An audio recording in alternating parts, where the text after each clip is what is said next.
Hi, I'm Luke, and welcome to the first video for my channel, The Cricket Guy. I'll be reviewing the first test between Australia and India, with updates throughout this test series. The first test at Perth Stadium loomed as the best hope for a strong start from the Aussies, but instead it became a decisive win for the touring Indian side. But why did India win? Well, the phenomenal bowling of Jasprit Bumrah had a massive say in the result, with strong backup from Mohammad Siraj and debutant Harshit Rana also providing outstanding backup. Bumrah's 5 for 30 in the first innings was one of the greatest spells ever seen in Australia, making Australia's already vulnerable top order look particularly second rate. But Siraj and Rana were also outstanding with 9 wickets between them. Also pivotal in the win was the Indian batting in the second innings, in particular the first wicket partnership between Yashavi Jaiswal and KL Rahul, while Kohli's century was the icing on the cake in the second innings. India also made the best of the conditions, the bowlers using the seaming pitch and variable bounce to pick up Australian batsmen regularly LBW or bowled, while the batsmen adjusted to the conditions perfectly in the second innings. The Indians' ability to show patience with both bat and ball also proved crucial, something the Australians could not say.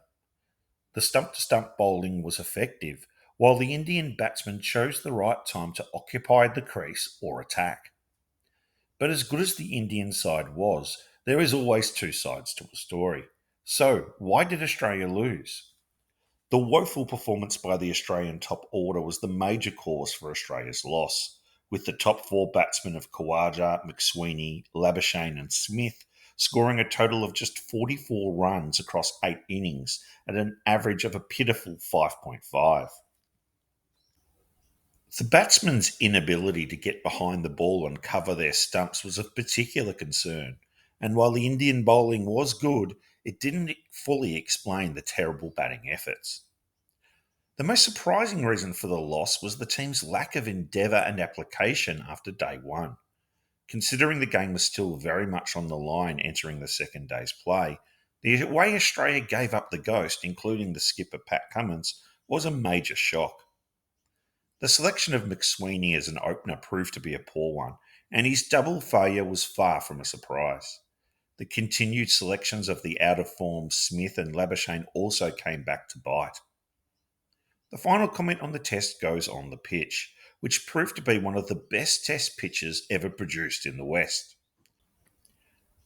The three distinct stages of the pitch meant the test remained enthralling throughout, from the seaming pitch that produced 17 wickets on day one, through to the flat track that allowed batsmen to cash in on days 2 and early day 3, to the wearing track of late day 3 and day 4 that made batting that bit more difficult.